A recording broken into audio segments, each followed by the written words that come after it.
ఎవరు వదులుకోరు కదా. ఉమ్, ఇప్పుడు అంత మంచి షో అంటున్నారు. నాకన్నా ముందు నాగబాబు గారు అవును షో బిగినింగ్ నుంచి ఉన్నారు కదా, ఆయన అవును. వెళ్ళిపోయారు. ఉమ్, అంటే వెళ్ళిపోవడానికి ఒక రీజన్ ఉంటుంది. ఉమ్, ఇప్పుడు ఉమ్, మనం దేన్నైతే నమ్ముకున్నామో, మనం దేన్నైతే బాగా ఇష్టపడ్డామో, దేన్నైతే మన జీవితం అనుకున్నామో, ఆ షోలో నుంచి వెళ్ళిపోవడానికి అనేక రీజన్స్ ఉంటాయి. ఉమ్, బాబు గారు వెళ్ళడానికి ఒక రీజన్ ఉంది. బట్ నా వరకు తీసుకుంటే నా రీజన్ ఏంటంటే, నా ట్రాక్ రికార్డు చూసుకుంటే జబర్దస్త్లోకి ఎంటర్ అయిన దగ్గర నుంచి మొన్న మానేసిన వరకు కూడా ఒక్కరోజు కూడా ప్రాక్టీస్కి మానేయలేదు, ఒక ఎపిసోడ్ కూడా మానేయలేదు. yes దానివల్ల రియాలిటీ షో అంటే కూడా నేను వదులుకున్నారు ఎందుకు కదా మీరు? మానేయలేదు అంటే, అది నాకు లైఫ్ ఇచ్చింది. రెండోది, సినిమా షూటింగ్లు వచ్చినా సరే, ప్రాక్టీస్ రోజు షూటింగ్ రోజు సినిమా వస్తే కూడా నేను చెప్పి వెళ్ళిపోవచ్చు. ఈ ఎపిసోడ్కి రానన్నా వచ్చే ఎపిసోడ్కి వస్తాను, అవును. శకలక్ శంకర్తో అబ్బాయితో చెప్పి వెళ్ళొచ్చు, అప్పట్లో రచ్చరవి గారు చెప్పి వెళ్ళొచ్చు, మన బుల్లెట్ భాస్కర్ చెప్పి వెళ్ళొచ్చు. ఉమ్, బట్ నాకు అది ఇష్టం లేదు. ఉమ్, మేము 2 రోజులు షూటింగ్ చేస్తాం, 2 రోజులు ప్రాక్టీస్ చేస్తాం, అంటే 4 ఎపిసోడ్లు వస్తాయి. 2 రోజులు షూటింగ్ తర్వాత మళ్ళీ వచ్చే షూటింగ్ వరకు ఆ ఎనర్జీ ఇస్తుంది మాకు. ఓకే. ఇప్పుడు జబర్దస్త్ కళాకారులకి ఏంటంటే ఎవ్రీ ఫ్రైడే ఎవ్రీ థర్స్డే ఒక సినిమా రిలీజ్ అయినంత ఆనందం మాకు. మీ ఎపిసోడ్ అంతమంది అంత రేటింగ్ ఇచ్చారు ఆ షోకి. అలా చేసినప్పుడు ఏమైందంటే, ఫస్ట్ లాక్డౌన్ కాకుండా కరోనా టైంలో, సెకండ్ లాక్డౌన్లో కరోనా ఉంది కదా, ఇది కొద్దిగా రిస్క్ ఎక్కువ ఉంటుంది మీ ఏజ్ గ్రూప్కి, పర్టికులర్గా మాలాంటి ఏజ్ గ్రూప్కి కొద్దిగా రిస్క్ ఎక్కువ ఉంటుంది కాబట్టి మేనేజ్మెంట్ మిమ్మల్ని కొన్నాళ్ళు ఆగమన్నారు అని నా కో టీమ్ లీడరు బుల్లెట్ భాస్కర్ చెప్పాడు. ఓకే. చెప్పినప్పుడు ఐ బిలీవ్, ఎందుకంటే మేనేజ్మెంట్ చెప్పమంటేనే కదా భాస్కర్ చెప్పాడు. అవును. భాస్కరు చెప్తే నేను కూడా ఇంట్లో వాళ్ళు కూడా అప్పటికి ఎందుకులేండి, ఈ కరోనా టైంలో మనం వెళ్ళి ఏదైనా రిస్క్ వచ్చిందంటే, ఇప్పుడున్న పరిస్థితుల్లో మినిమం 20-30 లక్షలు ఉంటాయి కానీ బతికి బయటకు పట్టడం కష్టం. ఒకవేళ అది కూడా షూర్గా చెప్పలేం. అవును. 30 లక్షలు పోసినా సరే అయితే మనిషినేనే ఇస్తారు, లేదా బాడీనేనే ఇస్తారు. ఈ రెండే జరుగుతాయి ఇప్పుడున్న వాతావరణం. అవును. అనగానే ఆగిపోయాం. ఉమ్, దానికి ముందు ఏమైందంటే, భాస్కర్ దగ్గర చేసినప్పుడు స్కిట్స్లో నా ప్రాధాన్యత తగ్గిపోయింది. ఓకే. నా క్యారెక్టర్ బాగా తగ్గిపోయి అంటే ఒక సాధారణ కంటెస్టెంట్ కంటా కూడా తగ్గిపోయింది. ఉమ్, నేను కొద్దిగా బాధపడ్డా. అంటే డైలాగ్స్ లేకపోవడమా? డైలాగ్స్ లేకపోవడం కాదంటే, మనకి ఇప్పుడు నేను ఒక టీమ్ లీడర్ అన్నప్పుడు అవును. నాకు ఒక సమానమైన ఇది ఉండాలి కదా. అవును. I'm not a ordinary contestant, I'm a strong contestant, అవును. I'm a senior most Jabardasth చెప్పాలంటే. అలాంటప్పుడు నా ప్రాధాన్యత తగ్గిపోయినప్పుడు కూడా నేను చేశా. ఇప్పుడు స్కిట్ బిగినింగ్ నుంచి ఎండింగ్ వరకు ఒక క్యారెక్టర్ ఉంటాడు, ఉమ్, నాది ఒక ఇలా వెళ్ళి అలా వస్తుంది. బట్ నా మార్కు నేను తీసుకెళ్ళిపోతాను, ఎందుకంటే బికాజ్ ఆఫ్ ఐఎమ్ ప్రొఫెషనల్.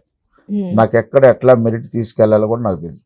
ఇంత ఎక్స్పీరియన్స్ ఎందుకు, 84 నుంచి since 1984 I'm a stage artist. yes. ఇప్పటికి 30 ఏళ్ళు దాటిపోయింది.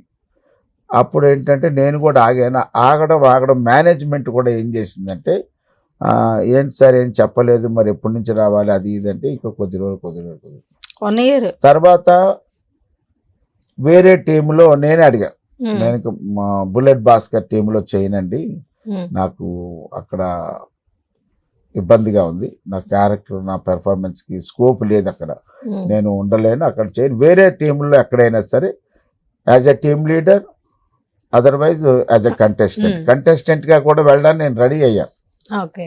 వెళ్ళినప్పుడు వాళ్ళు మేనేజ్మెంట్ డబ్బులు ఇవ్వాలండి, టీమ్ లీడర్ డబ్బులు ఇవ్వకుండా మేనేజ్మెంట్ డబ్బులు ఇస్తే చేస్తానన్నారు. వాళ్ళు దానికి ఓకే అన్నారు. బట్ చివరి నిమిషంలో ట్విస్ట్ ఏంటంటే, లేదు మేనేజ్మెంట్ లేదండి, టీమ్ లీడరే ఇస్తారు అన్నట్టుగా ఒక టీమ్ లీడర్ చెప్తే, సరే నువ్వెంత ఇస్తావో చెప్పు అన్నప్పుడు, నేను ఇప్పుడేం చెప్పలేనండి, మేనేజ్మెంట్ పెంచితే ఇవ్వగలను అన్నారు. అప్పుడు నేను కొద్దిగా బాధపడి ఏం చేశానంటే, అక్కడ అంటే శ్యామ్ ప్రసాద్ రెడ్డి గారు, దీప్తి మేడం గారి తర్వాత ఇంకొక సుపీరియర్ ఉంటాడు, ఉమ్, ఆయనకి మెసేజ్ పెట్టా, ప్లీజ్ సెండ్ ఎన్ఓసి అని. ఓకే. అంటే నో అబ్జెక్షన్ సర్టిఫికేట్ ఇచ్చేయమన్నా. అదే వాళ్ళు వితిన్ 2 daysలో ఎన్ఓసి పంపించేశారు, ఏమి మాట్లాడకుండా. అయితే నేను ఎక్కడ బాధపడ్డానంటే, నేను ఎన్ఓసి అడిగా, నేనేమి వాళ్ళేమి నన్ను తీసేయలా. నేనే ఎన్ఓసి ఇమ్మని అడిగా, మెసేజ్ పెట్టాను. వాళ్ళు కూడా 2 డేస్లో ఇచ్చేశారు. ఎందుకంటే నేను కామెడీ స్టార్స్ నుంచి నాకు గత 6 నెలలుగా ఫోన్లు వస్తూనే ఉన్నాయి. మా షోకి వస్తారా, మా షోకి వస్తారంటే నేను ఇక్కడ మల్లెమాల్లో అగ్రిమెంట్ ఉంది కదండి, అగ్రిమెంట్ ఉన్నప్పుడు మనం వదిలి రాలేమండి. ఒకవేళ వదిలి వస్తే 10 lakhs కట్టాలి అక్కడ. అవును. అలా కట్టి వెళ్ళిన వాడే అవినాష్. ఎస్. అందువల్ల ఎన్ఓసి ఇమ్మంటే ఇస్తాను. నేను ఎక్కడ బాధపడుతున్నానంటే I'm the senior most Jabardasth నేను. నన్ను మేనేజ్మెంట్ పిలిచి మీరు ఎందుకు why are asking NOC, what kind of reason you're leaving this Jabardasth అని ఒక్క మాట లేదు. అడిగితే ఇచ్చేశారు. అదే అక్కడే నేను కొద్దిగా ఫీల్ అయ్యా. నన్ను కనీసం పిలిచి మీకు ఏ కారణం వల్ల ఎన్ఓసి అడుగుతున్నారు, ఏంటి మీ ప్రాబ్లము అడిగి తెలుసుకోలేదు. తెలుసుకుంటే నా వెర్షన్ నేను చెప్పేవాడిని. వాళ్ళు ఏదో చెప్పేవారు కదా, అవేమి వినకుండా చెప్పారు. అంటే ఇప్పుడు వట్టిపోయిన తర్వాత ఆవుని బయటకు వదిలేయకూడదు.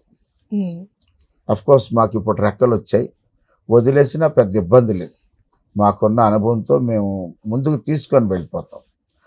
కానీ నిర్దాక్షిణ్యంగా కొంతమందిని వదిలేస్తే బాధ అనిపిస్తుంది. ఇప్పుడు నేనేదో జబర్దస్త్ వల్ల, సినిమాల వల్ల, ఈవెంట్ల వల్ల కాస్త కోస్తో ఇప్పుడు జనాల మధ్యలో ఉన్నాం. నన్ను ఒక మాట అడగలేదేంటి మేనేజ్మెంట్, అడగగానే ఎన్ఓసి ఇచ్చేసింది. ఒక బాధ. ఆ బాధ అంటే చాలా చాలా పెద్ద బాధ. నాకు నిజానికి చెప్పాలంటే Jabardasth is my first show. Jabardasth నా మొట్టమొదటి షో కాదండి. జబర్దస్త్ అనేది నా 6వ షో. ఇప్పుడు కామెడీ స్టార్ అనేది 7వ షో. ఇన్ని షోలు చేసి వచ్చాను. ఎందుకు జబర్దస్త్ గురించి అంత గొప్పగా చెప్పానంటే ఎందుకు నాకు లైఫ్ ఇచ్చింది కాబట్టి చెప్తున్నా. ప్రజలకు చేరువ చేసి జనాలకి మామూలు కాదు. నేను చమక్ చంద్ర గారి దయ వల్ల ఉగాండా కంట్రీ వెళ్ళానంటే బికాజ్ ఆఫ్ జబర్దస్త్. ఈ రోజు చాలా మంది ఆస్ట్రేలియా, జపాను, సింగపూరు అన్ని కంట్రీస్కి వెళ్తున్నారంటే జబర్దస్త్. అంటే నేనేమంటానంటే మనకు ఒక టైం వచ్చింది, వీళ్ళని ఎలా తీసేయాలా, ఒక టైం వచ్చింది వీళ్ళని ఎలా లోపలికి తీసుకోవాలి, వీళ్ళని ఎలా బయటకు వెళ్ళాలన్నది కోర్స్ మీకున్న స్ట్రాటజీ మీకుంటుంది, మీకున్న బిజినెస్ మైండ్ మీకుంటుంది. బట్ నేనేమంటానంటే యాజ్ ఎ సీనియర్ మోస్ట్ యాక్టర్గా నన్ను గౌరవించారు కదా, ఆ గౌరవం అక్కడ దొరకలేనప్పుడు నేను బాధపడి బయటకు వచ్చేసా.